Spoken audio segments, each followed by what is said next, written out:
everybody. For those of you who don't know me, I'm Rebecca Lubin. I am the head of the East Branches for Albany Public Library, and I am charged with heading the sustainability initiative at Albany Public. So for those of you who aren't familiar with this, the New York Library Association Sustainable Library Certification Program is led by the NYLA Sustainability Initiative and in cooperation with the Green Business Partnership, which is an organization down in Westchester County that has been doing this for businesses for a while. And it was decided by some people in NYLA that they wanted to extend this type of program to libraries. So we were part of the initial group that signed on to be a part of this sustainability program. And it's taken a while to get it up to speed. That's a lot because I'm very, very busy. And we just needed to kind of get our heads around how we wanted APL to be a part of it, because a lot of the other libraries, if not all the other libraries that are a part of it, are just one standalone library. So we wanted to know how we were going to roll this out with 7 branches, and I'll tell you a little bit about that. So I've been tasked by Scott to lead APL through the certification program with a set goal for the Howe and the Delaware branches to become certified. So we looked at just taking those 2 branches right now through certification individually, and then see about how we wanted to roll them out for the other branches. So I just wanted to show you a couple of things too. This is where the kind of the home for this at NYLA. And there's some other information about the certification program too. So this is a great place to go. If you go to news and events, if you go to the New York Library Association page and under Sustainability Initiative, you'll see all the information about it. And obviously this is the one where I was focusing on right now. So the certification program consists of a benchmarking system that guides the organization through the process in order to move the library closer to achieving what they've defined as the triple bottom line of sustainability, which is basically the idea that to be truly sustainable, an organization must embody practices that are, and I'm looking because I want to get this right, environmentally sound and economically feasible and socially equitable. So it's a broader idea of what sustainability is. Very often with libraries, a lot of people were focused on being economically sustainable, so that's part of it. And then if you ask some of the staff or some other libraries, they were focused on being environment, so it really is encompassing all of it. And how we're doing it at APL and how it's done as part of this is a working group is created composed of library staff that's called the Green Team, and that will be the main group that leads leads APL through this process. So the first step, and I'm going to now go to the Green Partnership page. The first step to this, the certification process, has been recently completed. It's the staff, environmental, and commuting surveys. So those have been sent out to all the staff members, and they were sent 2 surveys. This one is the employee survey, which is kind of it's a longer survey that but doesn't take long, it takes about 10 minutes. Where you answer questions about yourself, but also about if you consider your workplace environmentally friendly, what some of the priorities are, what you think will help as we become sustainable, and what will be beneficial to the library. And so that goes on and on. I can also send these, if the board wants, I can also email these out to you guys if you want to see what they're like. I'm at the point right now where I'm looking over all the results to see where that has us, and I can look at the results. Oh, sad face. So that's where it takes us. And the the employee survey, and then the commuting survey. Staff members also, as part of these, self-identify as being interested in being members of the Green Team. the answers from the surveyor also help define the staff areas of concern and the interest in the different areas of sustainability. So what the staff really feels are priorities. And I did get a nice balance of people who answered very positively that they were interested in being part of the green team. I'm gonna work with the heads of branches because it actually worked out very nicely. There was somebody from the east branches, somebody from the west branches, somebody from central, and somebody from the third floor of Washington Avenue who are all interested in being part of the green team. So that just kind of worked out really nicely. There are also a couple of other departments that I wanted to try to get people involved in, but really we want a green team that's probably between about 4 to 6 people is kind of a nice number that I've heard to have. So we're going to try to work with that. Sorry. Rebecca? Yeah. What kind of things are you trying to determine from the staff? Like their commitment to greening initiatives or sustainability? It's a bit about their commitment, what they think is most important for the organization to look at as far as sustainability, what their priorities are, how they view the organization and how well we're doing with different types of sustainability already. Those kinds of things. The questions are, if you look at them, the questions are pretty general, and I can, if you want, I can print out or I can get a link to Rebecca to be able to put it. I'm just curious, like, I saw the first question there was about paper, like how are people recycling paper and all that stuff? Yeah, and I know recycling is a big concern for a lot of staff with how it's being done and how. And those questions are created by the NILA initiative? Yeah, they are questions that everybody completes. That's one of the parts of it. And so once it's formed, the members of the green team will work closely with facilities staff and also other APL departments as needed to work through each of the benchmarking modules, looking at trends, setting priorities, identifying changes and areas of improvement. So they're called action items here. So there are different modules that you go through to look at them, and they usually go through some that are policy, which is where you all come in, which is where the board comes in. And just like with the strategic plan, not started, in progress, completed, I have not gone through these individually for Delaware and Hal yet. Some of these have already been completed, some of the things as we go down. For instance, there's one in transportation that is basically about, offering opportunities for staff to use mass transit and things like that, and we already do that. So that's the first thing that I want to go through with the green team to see how we've done so far. What's nice about these also is as you go through them, there are immediately links to other to more information about it if it's something that you're not doing or that you're looking into doing. So there's more information about it.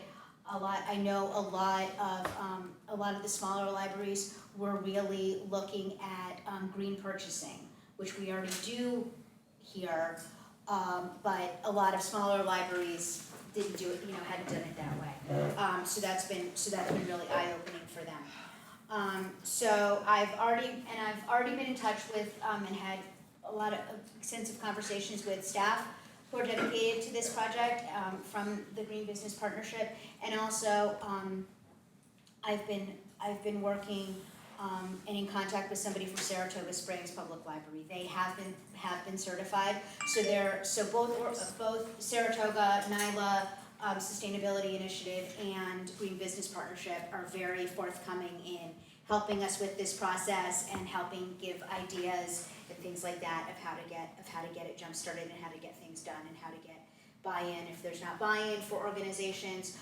We also regularly have kind of conference calls with whoever is participating in this, giving updates on what's going on, and also it's a great way to learn how people are doing, how people at different libraries are doing different things. There's also planned for whoever's there to meet in person at the NILA conference coming up in November.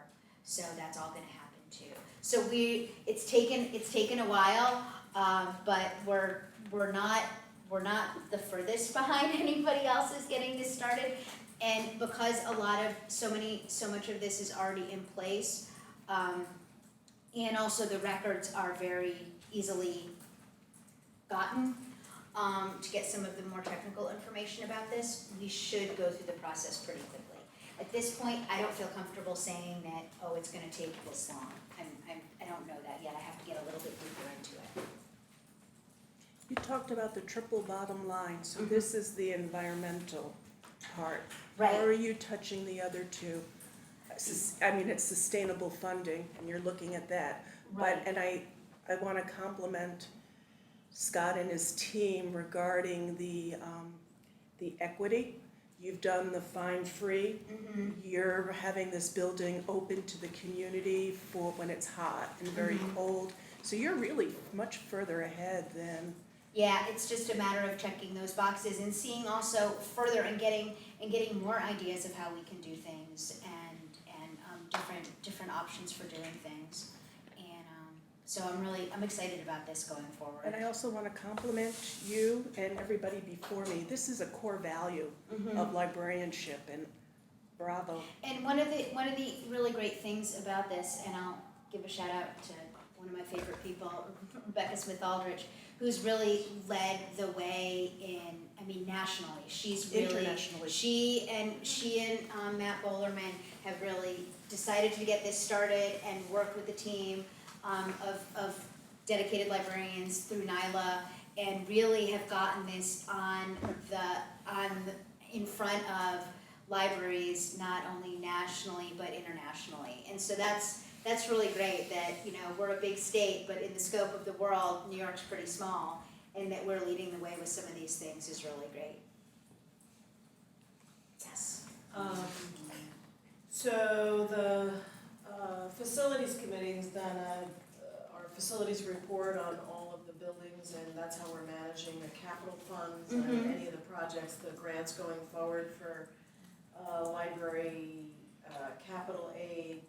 And so it would be great if you could share, your progress maybe with the committee going forward, so we can incorporate into those reports on each of the libraries, kind of look at that and see if we're on track. Because I think you're absolutely right in that we have to check off the boxes, because we've been doing so much a lot of this. as you get down, you're right, And a lot we're of it. quite sophisticated, but what would be interesting to the committee, I think, would be what are our gaps? Right.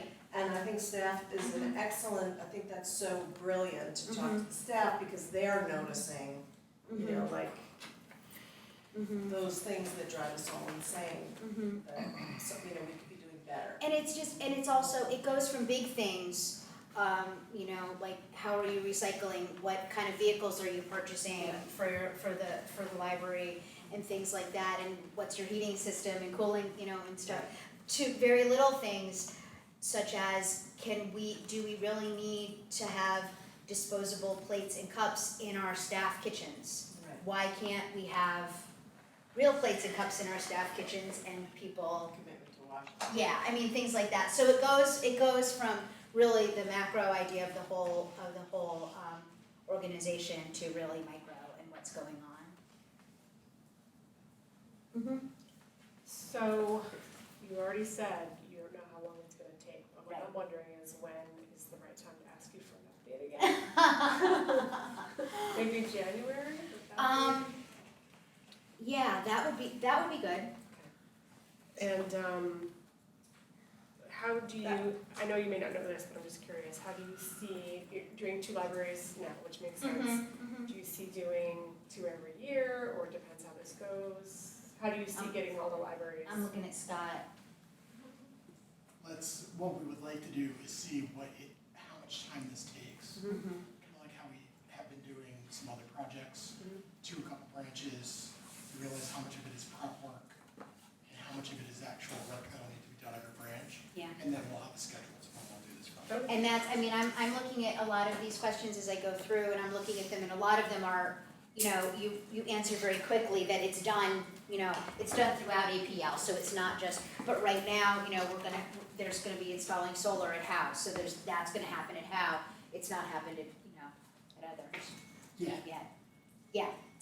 Yeah, but so some of the things are, and also some of the things, if it's cost effective, I would feel if it's cost effective to make changes throughout the organization as part of this process, do it now, and then it's an automatic that you're done for the next one. So who knows, by the time we get to Bach, that might take, a couple weeks or something like that to just get it all done. And another thing is that I'll have to work with them about is through this, it's not just you do this and you check it all and you're done. You actually have to do a presentation that is a public presentation about the certification process and how you went through it and the changes that were made and things like that. So that'll be done for Howe and for Delaware. And I imagine that I would do that at like the South End Neighborhood Association meeting and the Delaware Neighborhood Association meeting. Karen, might I suggest that the report come to the facilities committee, especially what is our budget framework there, if it has any budget implications, since we put it forward the capital Of course. recommendations? I'm only saying that 'cause I'm curious and I want to know Yeah. about it, but No, I think- yeah, but it makes sense because Right. there could definitely be facility implications. Right. Yeah. And I guess, would you say that 75% of this is facilities, or is it, because sustainability on funding and?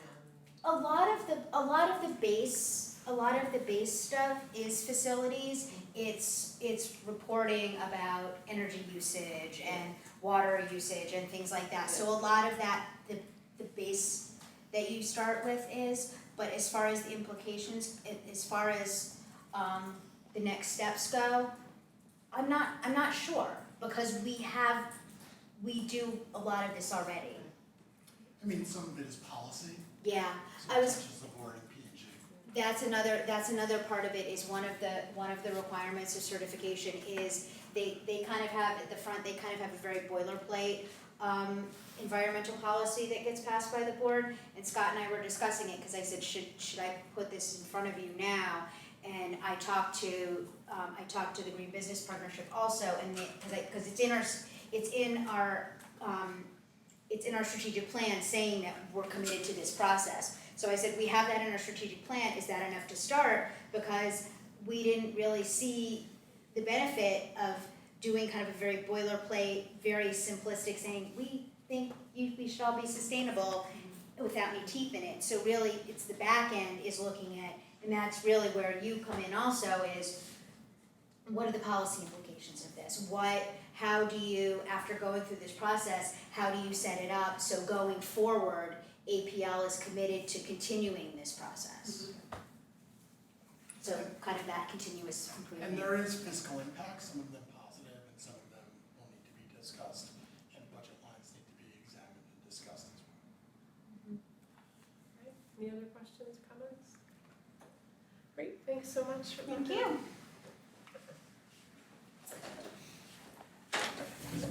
Next up on the agenda is the minutes from the July meeting. I can take a motion to approve these. So moved. Thanks, Sarah. Second, Matthew. Any comments or changes? Okay, all in favor?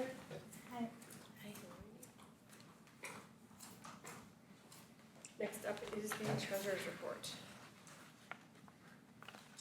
And the check register and the capital fund report, which is so exciting.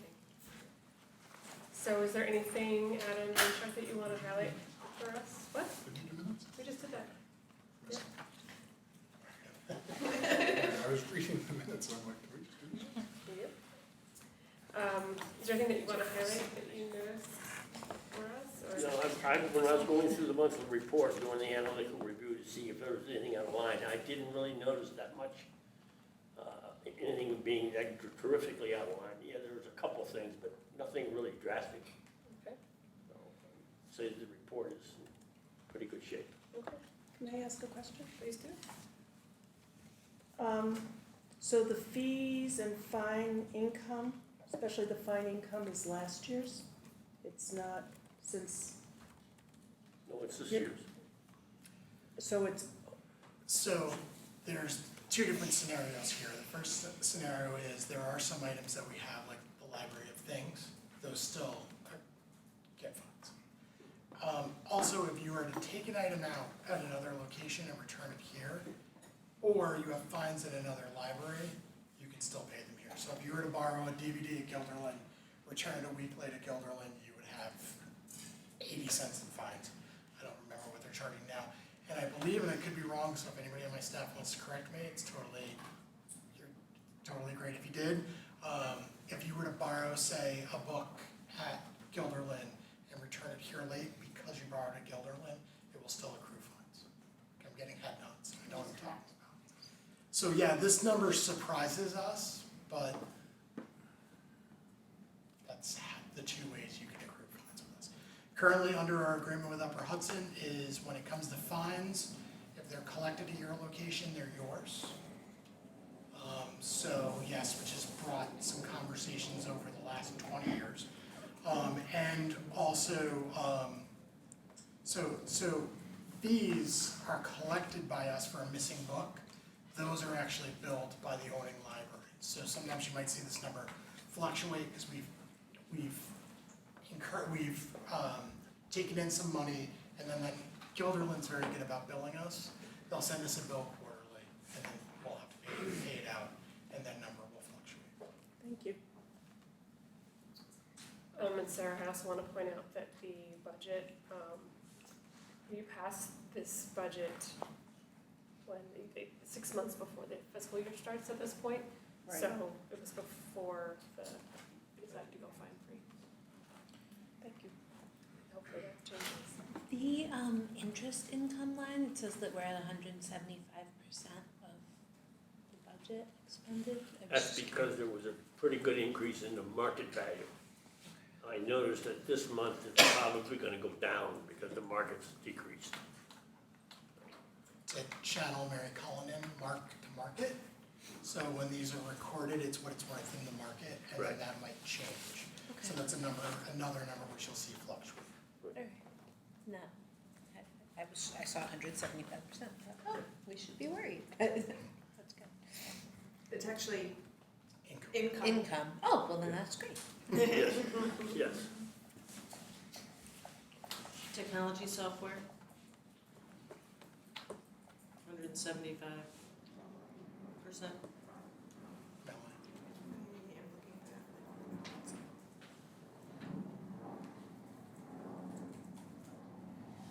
I believe that's to beef up some of the cybersecurity. We bought some additional, Have we been having problems? no, we're No, being, but the world has. cyber resiliency is the word on the street, and we are taking as many precautions. And it helps that Scott and I have been participating with the College of Emergency Preparedness, Homeland Security, and Cybersecurity. So we're learning a So lot. getting paranoid? No, we're just learning a lot of where, The we library have- school is now under that department at SUNY. so we're getting a lot of education. I will say it alarmed me when it happened, but I actually think it's the best fit for the school. And not It's because of an it's adjunct. really crazy how similarly aligned Yep. things are. Onondaga County was recently hit with ransomware, the same ransomware scenario that the city of Albany was hit with, and their library is actually, I think, closed for a day and weren't able to circulate books for a few days. Westchester, Westchester, which library in Westchester? There Westchester was Library Westchester System, Library System. and Schenectady County. And then there was another library down south, and they made the news because they got hit with ransomware, and they told the hackers to go fish, because the way they set their system up, it didn't matter. They just ran it back up and they were good to go. So it's a big concern. When Syracuse got hit, we got a call from the city, because it was the same ransomware that had hit Albany, the city of Albany. So I know we talked to Mark Dory a bunch whenever stuff like this happens. But because of all the initiatives that we have been taking and getting in line, no guarantees because things change every day with this, but it looks like if we were to get hit, we'd be back up within 24 hours without having to pay anything. Tell the Russians listen to this on YouTube. Thanks for that. Sorry.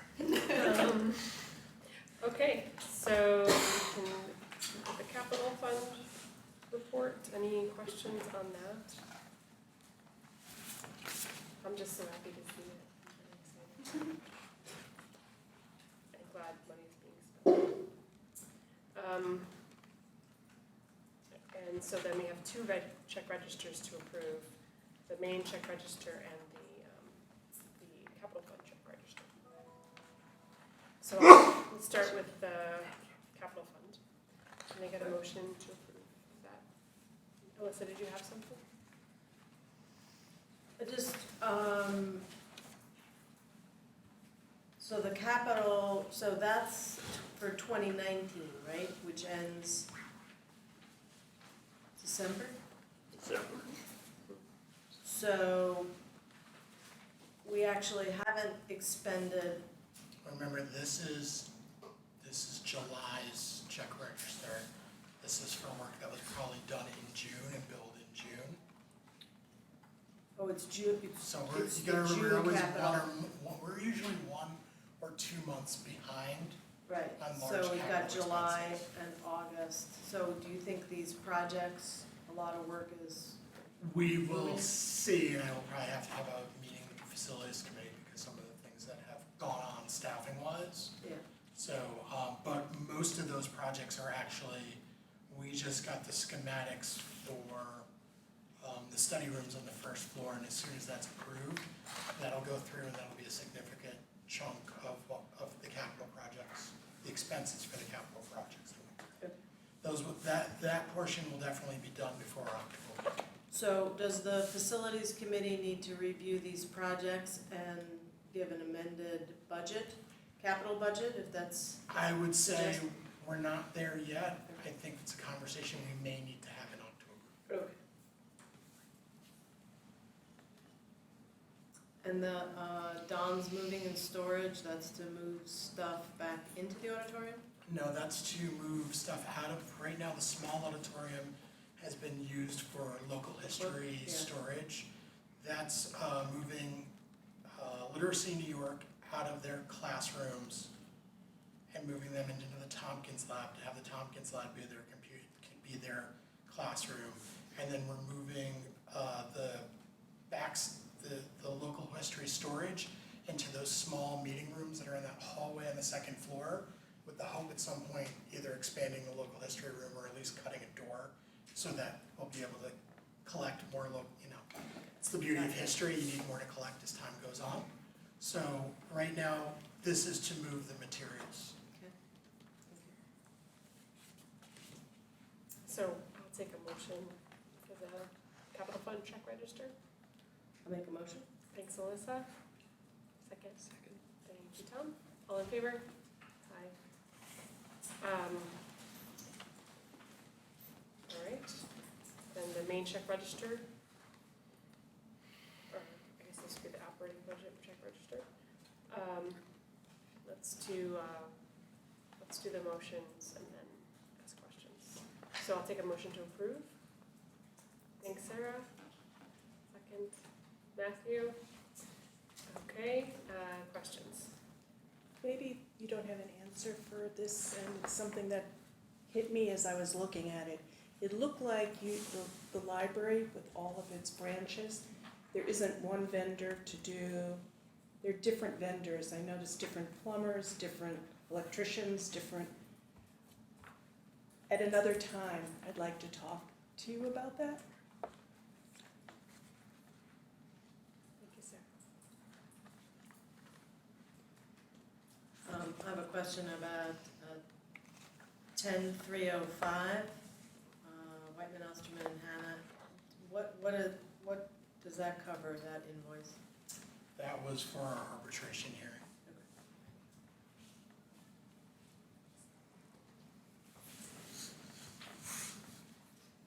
And I had a question about the link to the Albany Water Board, and I don't remember the number of. It's to the water board, but it's our water bill. Oh, no, I'm right, but it is classified as building repair and maintenance, it's 10-206. Is that, no particular, isn't it utility?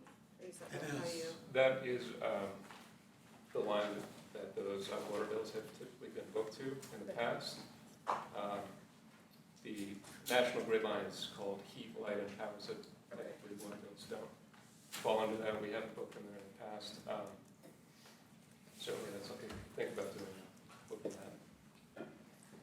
Elsewhere, the way it's been coded, I guess it's considered maintenance. I also wanted to make sure it wasn't something that broke and needed to be fixed. That's good. It was not. Just a standard water bill. May I ask a question about 10315? Main Care Energy, why is it van operation? That is actually where our vans purchase their gas. Thank you. Anything else? Okay, all in favor? Aye. Okay. Next on the agenda is the executive committee report. So we had an executive committee meeting on July 29th.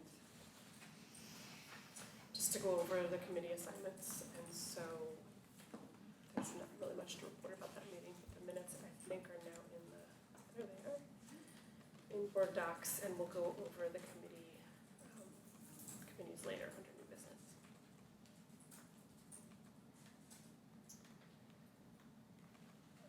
Any questions? All right.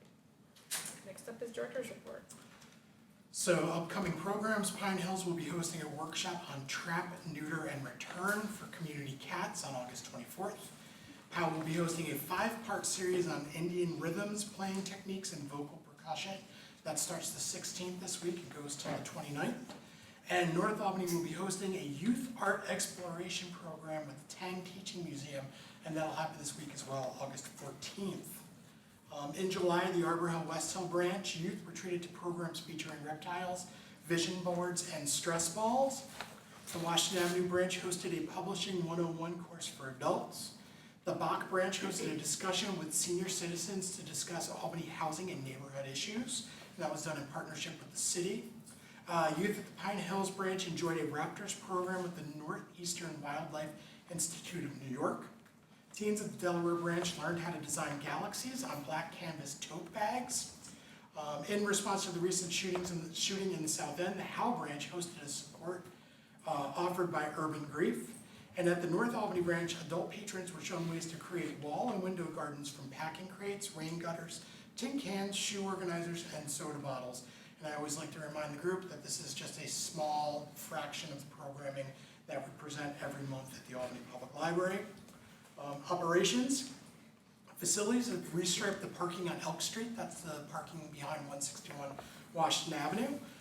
We have designed designated parking spots for staff between 8 and 4 p.m. Signs indicating this have been ordered. The striping and the signage are an attempt to get a better understanding of parking patterns and needs at this location. And we've actually already seen parking is a little less hectic. It's not better, but it seems like a little bit more organized, except for on Tuesdays, which we're still working on. Administration, draft lease agreement with North Albany with the Albany City School District is in review. A new draft of the Ulan agreement, that's the agreement with our system, was presented to directors in a draft. It has been reviewed, and I have brought up several concerns to the Directors Association. And that's going to be something that we're going to continue to work on, and I have my team helping me out and look at it as well. And our drafts of the 3 construction grant applications were submitted to Upper Hudson. They have a little bit of an earlier date. I will tell you the governor signed the additional money in the budget for construction grants, so I'm interested to see how that plays out for us moving into the future. Statistics, circulation is down at all branches but Harbor Hill and for our e-branch or our e-material. It should be noted that our ebooks and audio is our fourth highest circulating point of service. In other words, our ebooks and our e-audiobooks, they circulate more than, I think, 3 of our branches now. Programming is up 16% across the district compared to the 3-year average. The door count holds steady and is trending 7% higher than last year. Room usage took a dip this month compared to last year, but is still 10% higher than the 3-year average. And computer usage is slightly down, but Wi-Fi is 16% higher than July of last year. This was mostly due to the new public Wi-Fi spots in the 3 parks across the city. A few months ago, we talked about circulation trends over the last decade, and Karen asked that I kind of do a little bit of a deep dive into circulation. Part of the stats report has a review of circulation statistics over the last decade based on what was reported to the state. So this is not perfect, because the state report is not a perfect tool. It's a combination of what the state looks for and the federal government looks for. Circulation has declined by 47% over the last 10 years. There was a significant bump in 2011 around the opening of new branches, and since then it has been in decline. The decline is driven almost completely by media. This includes CDs, DVDs, and audiobooks. Media's share of the total circulation went from 65% to 48%. While there was a slight decline in circulation of physical books, this was made up for by e-material. So pretty much book circulation has held steady for the last decade. Some other things to note, circulation of children's fiction has increased by 89% over the last 10 years. The cost per circ of a book went up about 18%, which is 9 cents, which is not bad. And so the average cost per circ of material is now 60 cents. So every time someone borrows a book, it costs the library 60 cents. Material loaned out to other libraries outside the library district, but within the system, has increased by 78.54%. I didn't round that number down. And that's over the last 10 years. So we have continually, every year, circulated more of our material out to the suburbs. And that's my report, and I'll open the floor to questions. So are you a Trying to make sure net my question wasn't answered. loaner? Yes. If the Upper Hudson Library Agreement, I forgot what ULON stands for. Upper Hudson The agreement that we have with the Upper Hudson Library System that has a different name, the way the math stands right now, we're recognized as a net loaner, and we will actually be paying, if that agreement is signed and goes through, we will be paying less, about $4,000 to $5,000 less every quarter next year as if that assignment goes. If that agreement goes through, and we saw a reduction last year as well. So I would say on that agreement, it is equitable when it comes to the sharing of resources, which is a positive. We have just some concerns about the language that was put in there. That's new. I see you and Adam met with Bonadeo regarding changing the fiscal year. How did that go? That went really, really well. In next month's report, they'll be here next month to talk about changing a fiscal year. It went really, really well, and you'll see next month's report, we've actually sent letters out to major kind of like the comptroller's office. We're still trying to figure out who we're supposed to send it to at the Department of Library Development, but different kind of fiscal organizations that we're fiscally responsible to. Letters have already gone out letting them know that we're thinking about making this change. And we've gotten some responses back, neither positive or negative, just, hey, we're gonna make sure that we promote this and put this up on our site so people know what you're doing. But overall, I would say it was a fairly positive meeting. I would agree. So we're helping to publish a community newspaper in the South End? Yes, and some of that's grant work and some of that's with the NAACP. And we're also interested in possibly publishing a book based on our writing group down there. We're still kind of working that out. APL published something 6-7 years ago. So that's something that we're interested in, maybe using the Albany Made brand as a way to promote that, and we'll be talking to legal about how we're gonna handle the copyright for that material. So grant, you mean we got a grant to do that? Yes, the NAACP got a Oh, grant I and see. they're partnering with us in South. Fantastic. And in handling the copyright, are you looking to make it like open source material? We're not sure, that's what we're trying to figure out with the group that we're working with. But I would love for us to do some local indie publishing. I think we have the brand for it, and I think that it would be a really good next step service. How are we doing with kids and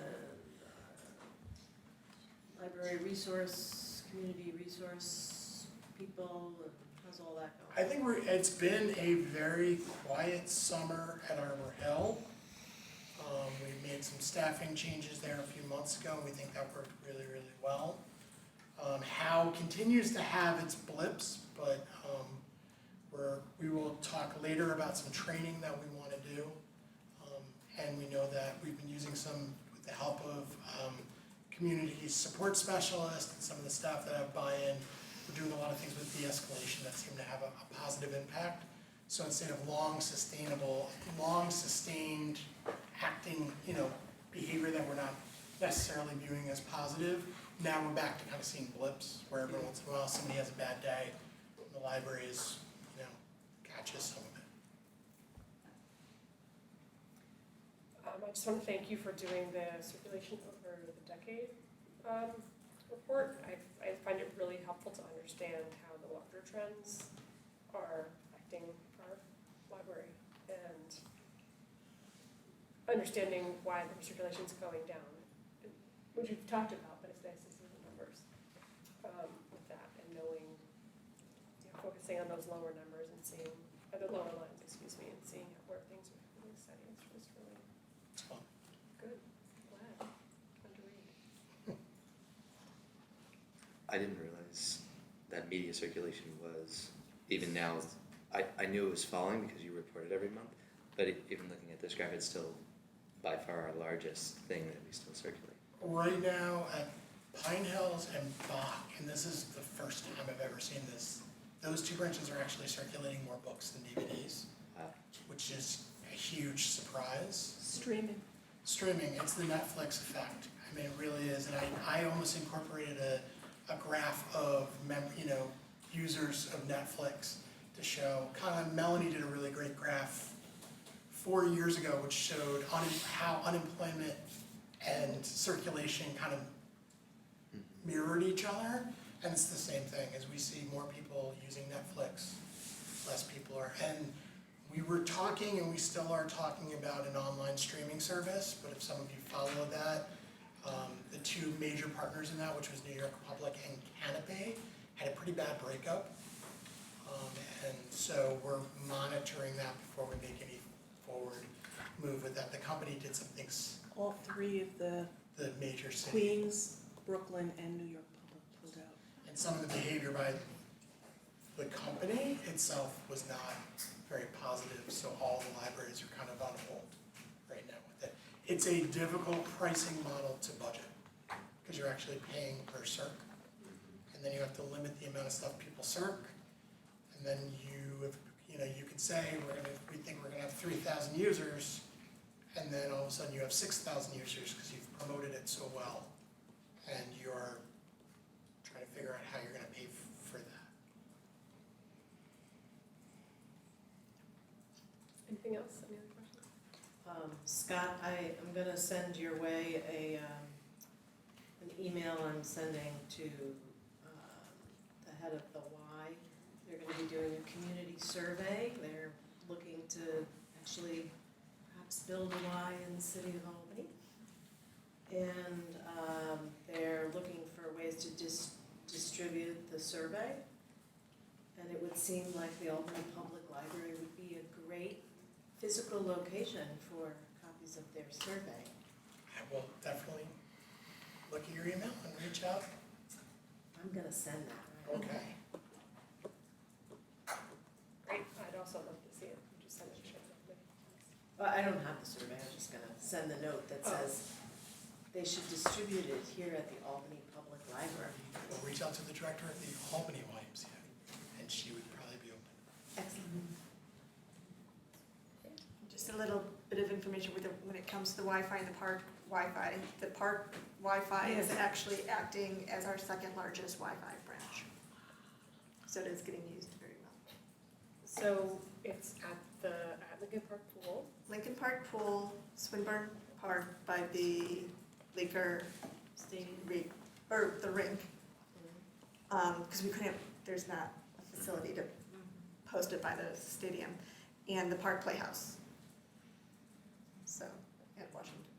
Do we have any information about who's using it? Are we doing any survey? Do we go and look at who's using it, or? We probably will, so we usually wait like fine free, we give everything a year to kind of settle, and then at that year mark, we start to look at things.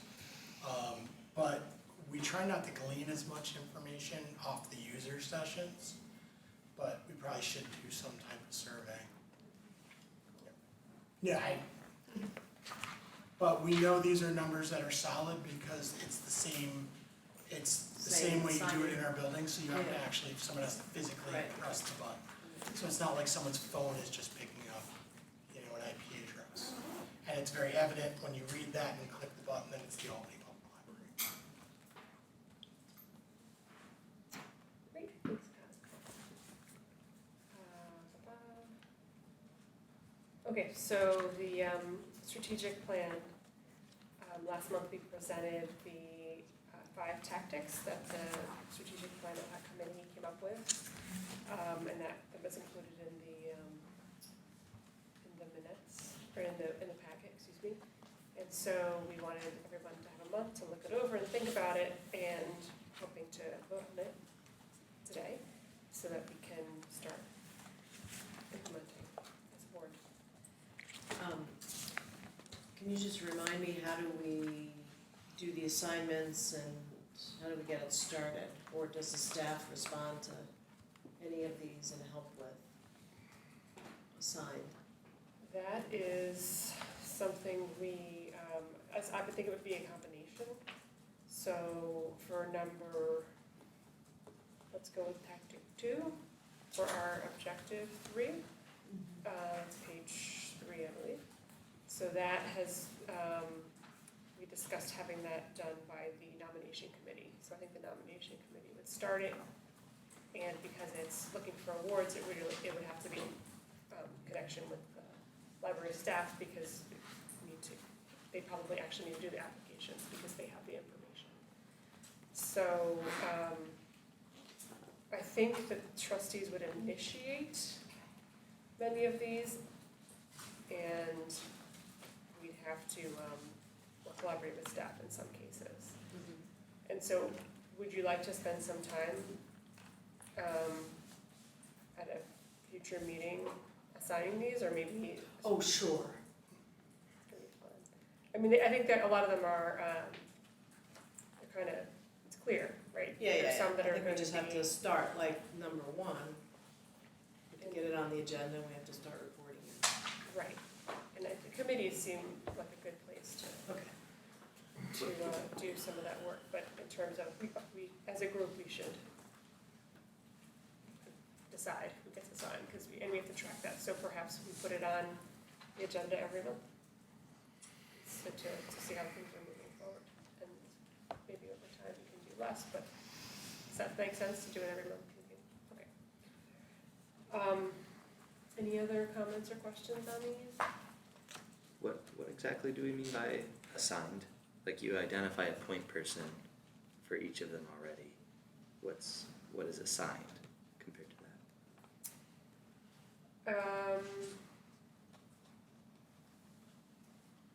Is everybody? We identified a point person for all of them. Oh, look at that. Well, for some of them, we say, a trustee lead, Mhm. and we haven't assigned that. Well, they haven't gone to any of the committees yet. Right. So I think if we keep it on the agenda, then we can kind of address these things, so then we can drop, it's easy for that. Yeah. Sounds good. It really means that you have tactics. Okay. That's assigned. So in other words, the group has tactics assigned. They're not just looking at the original piece of the strategic plan and trying to figure out what the tactics are. Which we've done, it's just now it's whose responsibility is it to pull that forward or to lead it forward. And but if it has a specific committee or person, they're just more likely to move it forward. All right, so if there's no other comments or questions, I'll take a motion to approve these tactics. Thanks, Jenna. A second. Oh, it was I guess it was a recommendation from the committee, so Jenna, I'm the second. technically seconded. Wait, but which committee is recommending it? Oh, The ad hoc strategic plan. it was, Alyssa, Karen, and myself. Okay, so I can be the second. Yes. Okay, I'll be the second. Okay, great. Any discussion? Okay, all in favor? Aye. Thank you. Okay, so new business all staff training day, a memo was shared in the packet, and I'll give trustees an opportunity to ask questions.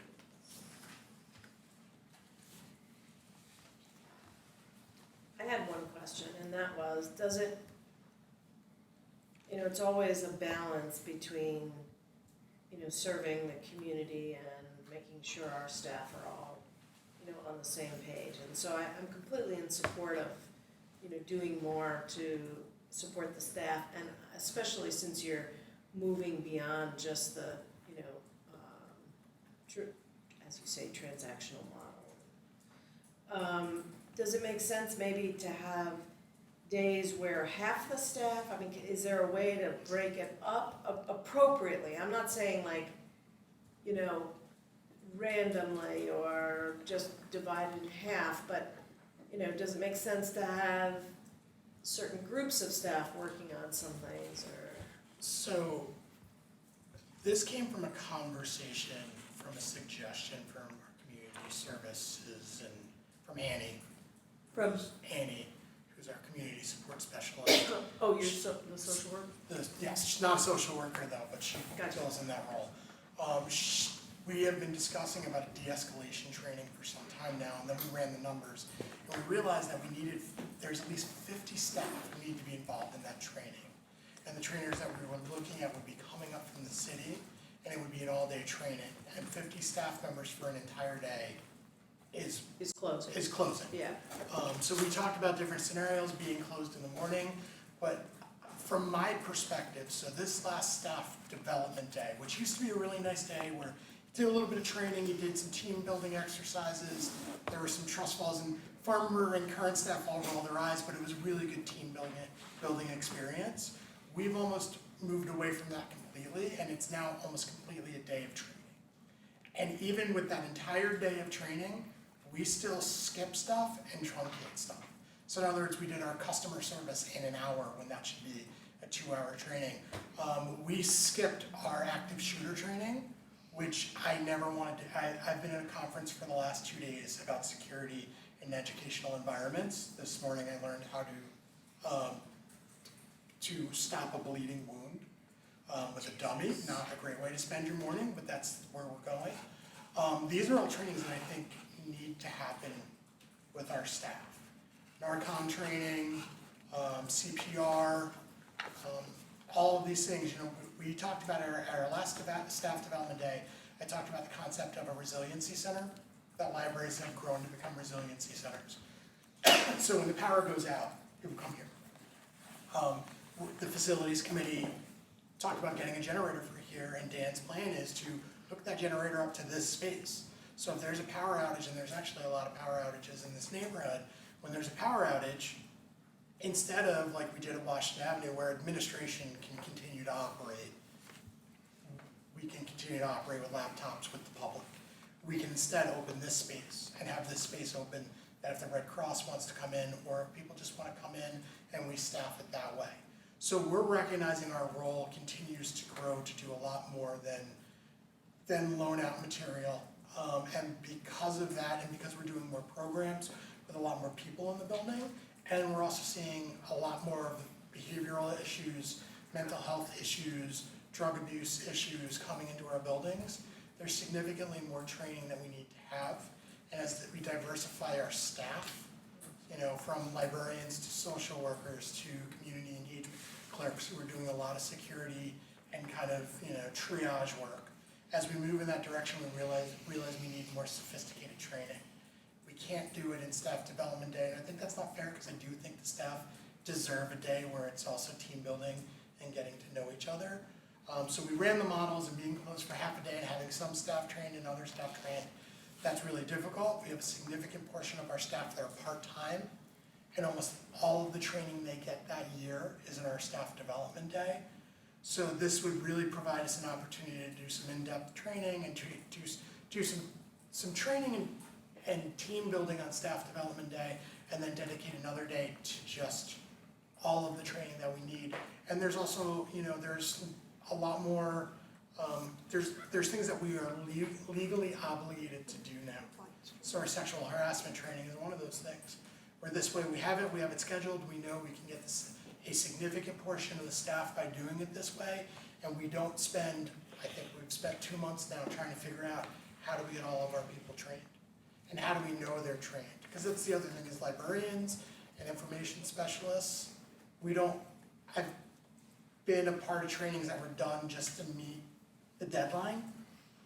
And for us and for our staff, we really want in-depth training that we have feedback, that we're really learning something. Sometimes we have to answer these questions to the public. So for me, you know, I wish we weren't necessarily there with some of the trainings that we have to do.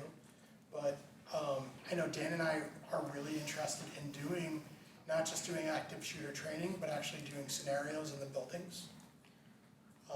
Not, you know, it's a little uncomfortable, but it's really something that I think we have to do, and we can't, you know, we would have to rotate every year through the buildings. Because our other situation is, if we're gonna train staff to do this, we have staff who rotate between multiple buildings. So it's good to have them introduced to those buildings. And it also goes to the core idea of one library, 7 branches. And all these people I together. just want, you know, to recognize that when we close, Yes. it's really hard on our customers, you know, when they rely on us on a daily basis. So it is a hardship when we close. I completely agree that we have challenges that we have to really be prepared for, and all those things you spoke about are certainly, and I don't think you're wasting people's time. I don't think you're wasting people's time. But every day we close, it's hard on people who depend on us. But Alyssa, if the staff gets the training, the quality of service in all of the branches will be so much better, because in this world, learning how to de-escalate, having everybody hearing the same thing, building that teamwork so that people know who to depend on in the building. I mean, there are libraries that have active shooter with the public in the building. It's a sad, Yeah, no, a day closed might be a hardship, but in the long run, the remaining days will make, God willing, people safer, both the Sure. staff and the public. I'd be open every day. I'd be open. No longer than Yeah, we know. 24-hour model, I'm not gonna say that anymore, but I'd be open later than we're open, I'd be open earlier. So this was really, I think everybody at the table was really surprised when I said, yeah, let's try to do this, because this is not, I recognize that it's really hard for some of our patrons who depend on us sometimes on a daily basis.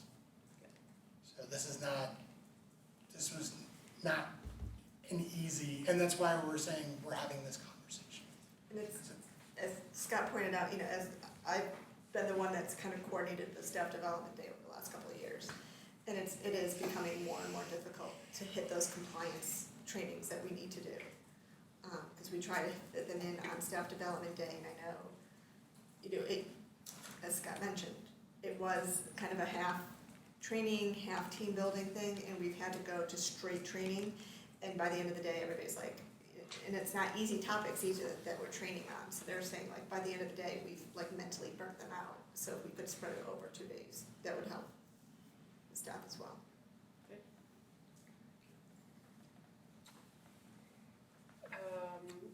Did we need an action on this? It will be something that there are other conversations that need to be had, Okay. but I just wanted to put it on the board's radar, and it's a possible ask in the September board meeting. And I just want to add to that, we've been talking about, safety, which is extremely important. The other thing, in the strategic plan, we want to make sure that the staff have the expertise they need. So this is supporting the staff in not just safety and emergency situations, but other customer service kinds of work. Like you've done some of that, was it bias training already? And so that will also serve our patrons better. Right. Thanks.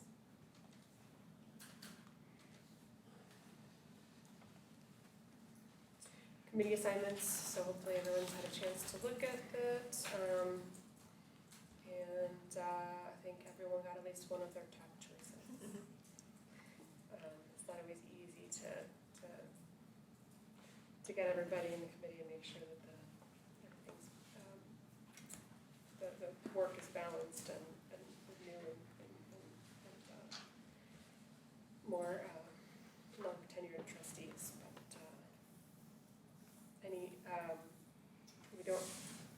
The only reason we would consider changing anything at this point is a significant workload issue within the committees. So if there's anything here, let us know. If people are on, so Matthew being on the library system board, he only gets one committee, but others, generally people have two. All good? All right. So last, or second to last, penultimate on the agenda is public comment. Is there anyone who wants to comment at this time? Okay, great. And Do we have other library staff here? Let's see, I I see think that's the entire. Janet. There's a couple people I don't Hi, recognize. my name is Chris Havens. I work in the collection management services. Great. I'm also the treasurer of the union. Oh, terrific. So I am a staff person and I'm a union representative. I am Janet Oda. I'm an HR specialist. I work together with Marjorie Cornell and Adam in the business office. I'm Kunal Teller. I'm a New York County clerk, work with HR and Adam closely.